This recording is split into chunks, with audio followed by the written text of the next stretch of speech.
أهلا وسهلا بكل التلميذات والتلاميذ وأولياء الأمور.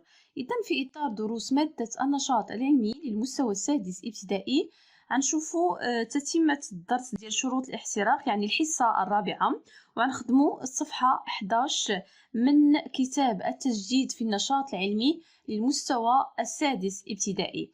إذن بالنسبة غنشوفوا النشاط الثالث. إذن في الحصة اللي قبل، الحصة الثالثة، إذن في الحصة اللي قبل شفنا شروط الاحتراق، شفنا الحرارة والهواء. إذن بالنسبة الهواء والحرارة، إذا اختل شرط من هذه الشروط فلا يتم الاحتراق أو فلا وجود للاحتراق.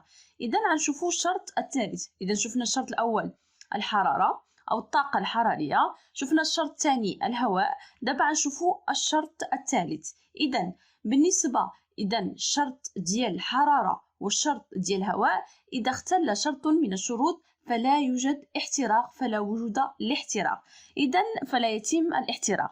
إذن أشعل هنايا فتيل شمعة في الهواء، وثيقة 6. أترك الشمعة تحترق كليا في الهواء، وثيقة 7. إذن أحدد سبب توقف الاحتراق اختفاء الشعلة. إذن كما كتشوفوا هنايا كانت الشمعة شعلة، إذن هذيك الفتيلة شعلة، إذن فالوثيقة 7 ما بقاتش. علاش؟ إذن الوثيقة 7 أصلا ما كايناش هذيك فتيل الشمعة، إذن حيت بقى كتحرق ويتسالى الشمعة مرة. إذن واخا كاين هنا شرط الهواء، يعني الهواء يوجد، يعني في الهواء الطلق، إذن كاينة الحرارة، يعني عندنا هذاك البريكي أو عندنا القداحة، ولكن شنو اللي ما كاينش الجسم اشنو غنحرقو؟ إذن غياب أو اختفاء ما كاينش الجسم المحرق.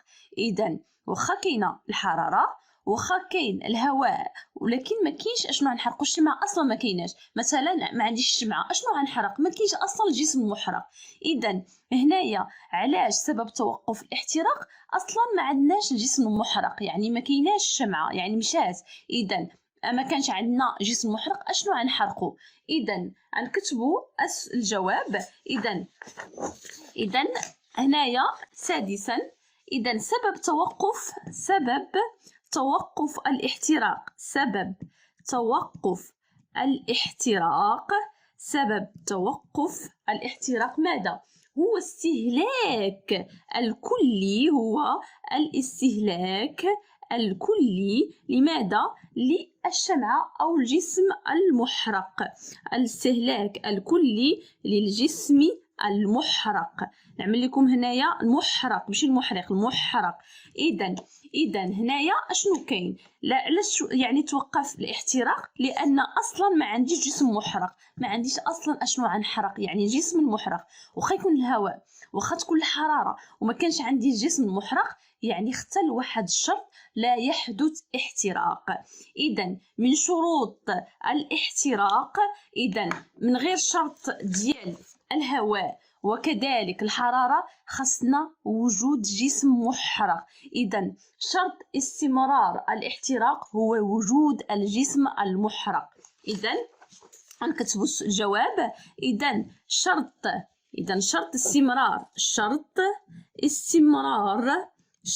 استمرار الاحتراق هو وجود الجسم المحرق، إذن فتحة هنايا جسم محرق. إذن الجسم المحرق. إذن من شروط الاحتراق كاين 3. الشرط الأول الحرارة، الشرط الثاني الهواء، والشرط الثالث الجسم المحرق.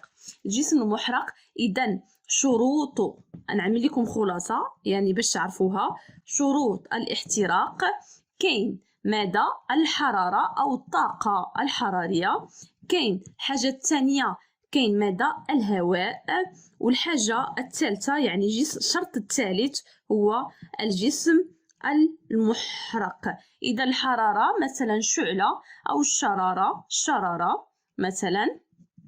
بالنسبة للهواء كاين ثنائي الأكسجين، وجسم محرق ممكن تكون شمعة مثلا، ورقة مثلا، خشب، يعني أي حاجة ممكن نحرقوها. إذا مفهوم؟ هذا هو التلخيص. إذا 3 شروط الاحتراق: الحرارة، الطاقة الحرارية، الهواء، وجود الهواء، والجسم المحرق. وإذا اختل شرط من هذه الشروط فلا وجود الاحتراق ولا يتم الاحتراق. إذا هذه هي الخلاصة. إذا دابا غنمشيو أطبق. تمثل الصورة الوثيقة 8 وضعيتين لقداحة. إذا الوضعية الأولى والوضعية الثانية. وفسر حدوث احتراق غاز الميثان الموجود بالقداحة في الوضعية الثانية بالمقارنة مع الوضعية الأولى. أشنو وقع هنايا؟ إذا نشوفوا بعد شروط الاحتراق. هنايا أشنو كاين عندنا؟ نشوف الوضعية الثانية. كاين الهواء، في الهواء الطلق. كاين الحرارة لأن شعلنا يعني تكين على هذاك القداحة، يعني الحرارة خرجت، الشرارة خرجت، يعني توفر الحرارة. وتوفر الحاجة الثالثة هي الجسم المحرق اللي هو ماذا؟ الميثان. والميثان فين كاين؟ كاين هاد السائل اللي كاين وسط هذيك القداحة. إذا علاش شعلات هذيك القداحة وعلاش كاين احتراق؟ لأن هناك توفر 3 شروط اللي هي الهواء، الحرارة هي الشعلة أو الشرارة، وكاين الميثان اللي هو هذا السائل اللي وسط القداحة. إذا هنايا علاش هنايا شعلات وعلاش كان هناك احتراق. نمشيو للوضعية الأولى. أشنو كاين؟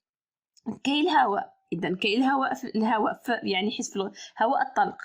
كاينه واش كاين الميثان، يعني كاين الجسم المحرق. كاين الميثان داخل هنايا ديال هاد القداحه، ولكن شنو ما كايناش الحراره، لان ما تكيناش باش تخرج لنا الشراره. هنا راه تكا على هذيك القداحه باش خرجت العافيه الحراره، باش خرجت الشراره. علاش حدث احتراق؟ هنا ما تكاش كما كتشوف هنا الصبع ديالو ما تكاش هنايا، يعني هنا يعني ما كايناش الحراره اللي تقدر تشعلي. يعني واخا كاين الجسم المحرق اللي هو الميثان، كاين الهواء، ولكن ما كايناش الحراره. اذا كما قلنا اذا اختل شرط من شروط الاحتراق فلا يوجد احتراق او فلا يحدث احتراق. اذا غنجاوبوا. اذا بالنسبه للالف، حدث الاحتراق في الوضعيه. حدث الاحتراق، هكا خاصكم تبقاو تجاوبوا. حدث الاحتراق في الوضعيه جوج بسبب. إذا حدث الاحتراق في الوضعية جوج بسبب ماذا؟ بسبب توفر شروط كاملة ديال الاحتراق، بسبب توفر كل شروط الاحتراق، كل شروط الاحتراق اللي هي 3. إذا شروط الاحتراق يعني هواء وجسم محرق اللي هو الميثان، جسم محرق داخل القداحة اللي هو الميثان. إذا نكتبوها بين قوسين الميثان. نعم، وكذلك داخل القداحة وجود يعني الهواء، وجود الحرارة، يعني كل شيء. إذا كل شروط الاحتراق والحرارة. إذا بينما يعني في الوضعية الأولى، بينما في الوضعية الأولى ينعدم، بينما في الوضعية الأولى ينعدم. إذن ينعدم شرط من شروط، ينعدم شرط من شروط الاحتراق، من شروط الاحتراق اللي هو الحرارة. إذن جاوبنا بالتفسير. إذا بينما ينعدم شرط من شروط الاحتراق اللي هو الحرارة. نعم، جاوبنا على السؤال.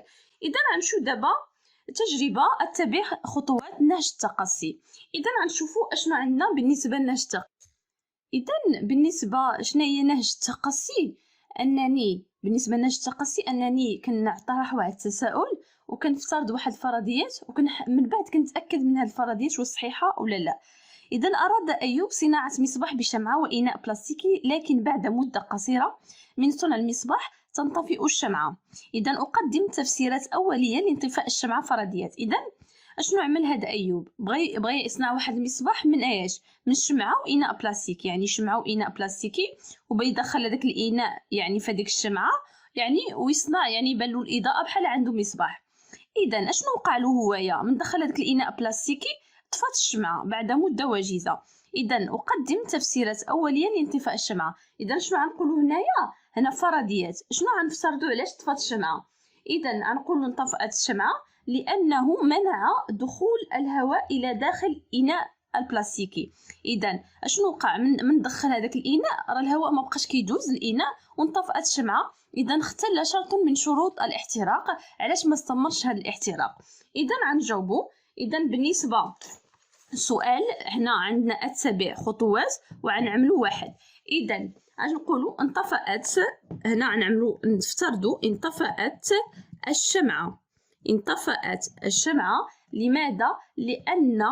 لأن هنايا لأنه تم منع دخول ماذا؟ الهواء، اللي هو شرط من شروط الاحتراق، إلى داخل الإناء البلاستيكي. إلى داخل الإناء البلاستيكي. إذن أشنو منع الهواء، والهواء شرط من شروط الاحتراق، فلا يعني ما تمش الاحتراق. إذا اختل شرط من شروط الاحتراق فلا وجود للاحتراق أو يتوقف الاحتراق. إذا غنمشيو دابا باء. اختبر الفرضيات باعتماد تجربة أو وثائق. إذا غنفترض أشنو غنعمل باش مثلا يعني ما طفاش الشمعة عفوا. إذا غنفترضوا شي فرضيات باش ما طفاش الشمعة. إذا أول حاجة ممكن يعني شنو قلنا، يعني هذاك سميتو الإناء بلاستيكي هو اللي ما خلاش، هو اللي يعني منع دخول الهواء ويطفى هذيك الشمعة. إذا شنو ممكن ناخدو؟ إذا مثلا ممكن ناخدو إناء أكبر، نضع كأسا أكبر حجما، ممكن نوضعو كأس أكبر حجما باش هكا تستمر الشمعة مدة أطول عاد يعني طفى. ولا مثلا ممكن نضع كأسا زجاجيا، يعني أنا غير كنفترض أشنو ممكن نعمل. إذا غنكتبو ثانيا نضع كأسا أكبر حجما، نضع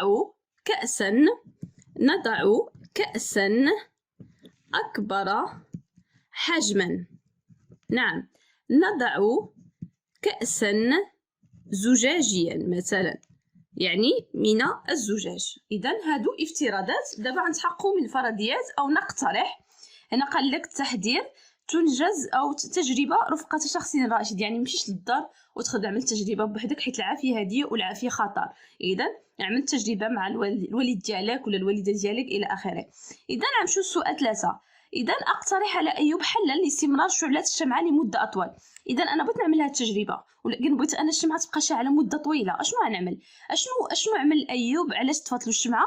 لأنه منع دخول الهواء. أنا غنخلي الهواء يدخل باش الشمعة تبقى شاعلة. إذا شنو غنعمل؟ غنعمل واحد الثقب داخل هذاك الإناء باش تبقى الشمعة شاعلة لمدة أطول. إذا أشنو غنقترح كاقتراح؟ إذا غنحاولوا نقترحوا. إذا ثالثا لكي تستمر الشمعة، يعني كي تستمر شعلة الشمعة، إلى لتستمر الشمعة أو شعلة الشمعة لمدة أطول، شعلة الشمعة لمدة أطول يعني تبقى شاعلة مدة أطول. أشنو غنعمل؟ نضع ثقبا، يعني نثقب هذاك الكاس، نضع ثقبا فين؟ في الإناء. نعم، ليستمر دخول ماذا؟ الهواء.